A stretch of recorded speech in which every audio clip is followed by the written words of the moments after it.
What's up, guys? Knicks Daily here back, and today we're going to be talking about why this is the most excited that I've been for the Knicks in a very long time. But before we do that, consider subscribing as I post daily Knicks videos, and also join my Discord so we can talk about the team this offseason. It's only Knicks fans, so we're definitely going to chat it up in there. I can't wait to have you guys. We're going to go live.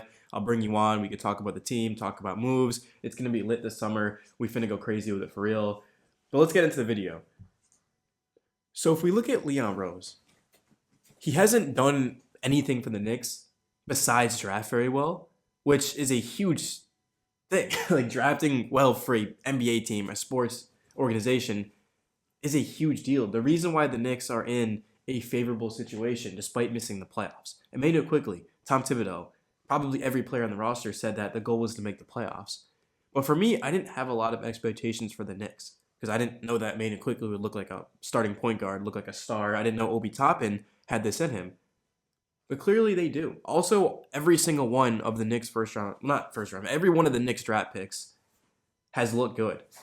Quentin Grimes, Coach Thibodeau was 100% in on that and bringing him in because of his shooting ability. And he got hurt, but overall, I liked what I saw out of Quentin. And then you look at McBride, his ability to defend, scrap, play well in limited minutes. And then you look at a guy like Jericho Sims, who became a rotational piece for us. He defended opposing centers well.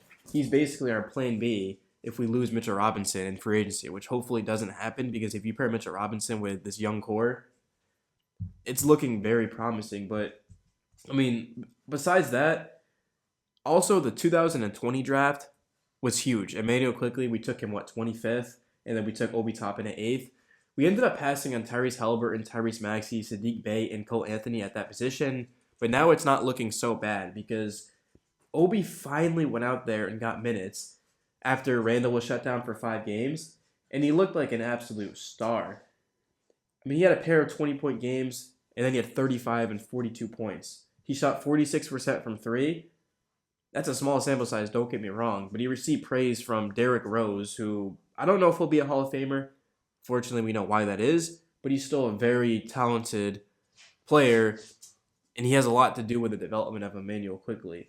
Also, you have Coach Thibodeau saying, terrific, just his all-around play. It's nice to see because behind the scenes, I see how hard he works, and it's a result of the work that he put in. I don't have this in my notes, but Coach Tib also spoke about Toppin getting minutes next season. I'm paraphrasing, but he basically said, if you're playing well, I'm not just going to ignore it. You're going to be out there next season.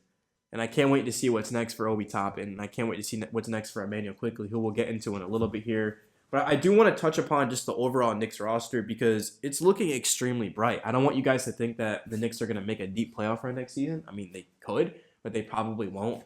I think they might be a borderline playoff team. Once again, I don't have the most expectations in terms of wins, but the way they're constructing the roster for me as a content creator, and especially for me as a Knicks fan that lives in Connecticut, doesn't have a team, so I've always rooted for the Knicks. I grew up a big Carmelo Anthony fan when he was in Denver, and then when he was traded to New York, that's how I really became and had that love for the Knicks. So, but the reason why I'm super excited, if you take a look at the Knicks roster, they have 9 players under 24.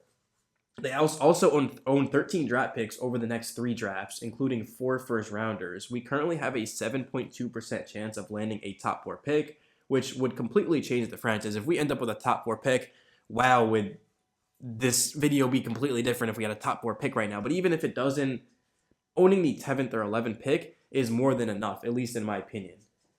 Even though Emmanuel Quickly has looked like a starting point guard, he's shown a lot of promise, there are still questions in the organization of if he can continue that because of his slow start.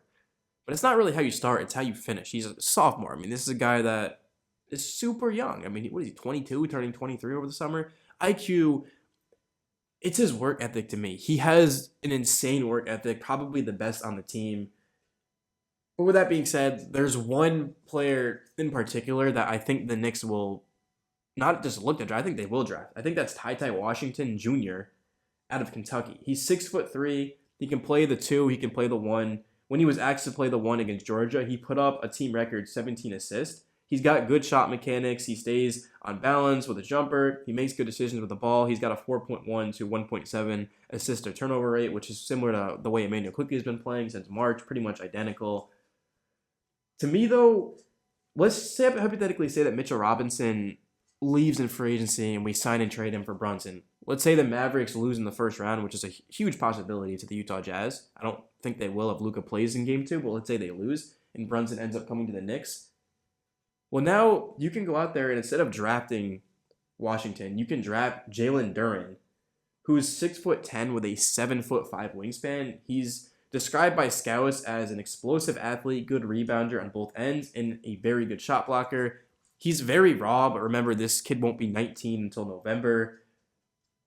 I would love bringing in Duren to pair with Jericho Sims. It would be magnificent. And also, if we don't draft a point guard, well, now Emmanuel Quickley should be in the starting lineup. I don't know how IQ can play like this and then not get a starting role unless he just looks bad in the offseason, which is not going to happen because he's an amazing athlete and an even better guy in terms of just determination, grit, grind. But for me personally, IQ has to be the biggest story to the Knicks. I do have a little bit of concerns with him. I don't think he's going to be an all-star type of point guard. That's just my opinion. But you can't just ignore that he overcame an early season shooting slump and connected on 39.4% of his three-pointers over his last 29 games. He also became the youngest Knick ever with a 30-point triple-double, which was his second triple-double in the last 4 games of the season.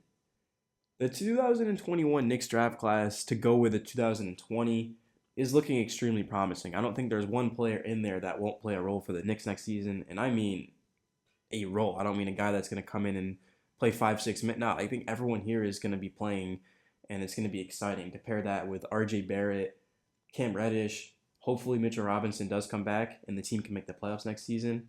But outside of that, that's pretty much the video, being real with you. Let me know your thoughts on the Knicks draft. I feel like the 2022 draft is going to go crazy for real. I mean, of course, the Knicks have that protected Charlotte pick, and then they've got Dallas' pick next season. So the next couple of Knicks drafts could completely alter the franchise. If they find a star with their first-round pick, like let's say they take Ty Washington Jr. out of Kentucky, and he ends up being a legit star out there in the Knicks point guard moving forward. Well, now you've got him, RJ Barrett.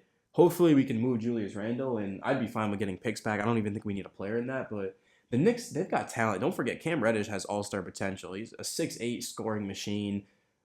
Thibodeau wasn't playing him. Like the Knicks they didn't have a role for him.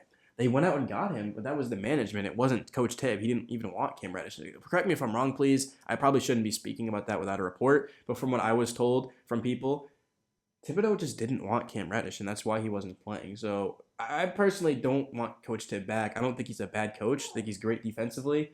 I think he can coach a team that's ready to go in, but right now, I mean, this is a Knicks team that has no reason to be playing veterans, no reason to be trying to make the highest seed possible in terms of the playoffs. Just go out there, play the young guys. If you make the playoffs, cool. If you don't, whatever, you've got picks. And yeah, it's your boy Knicks Daily. I'm signing out. Join the Discord, drop a like if you enjoyed the video, help get it out to more Knicks fans. Consider subscribing as I upload daily Knicks videos. Until next time, peace.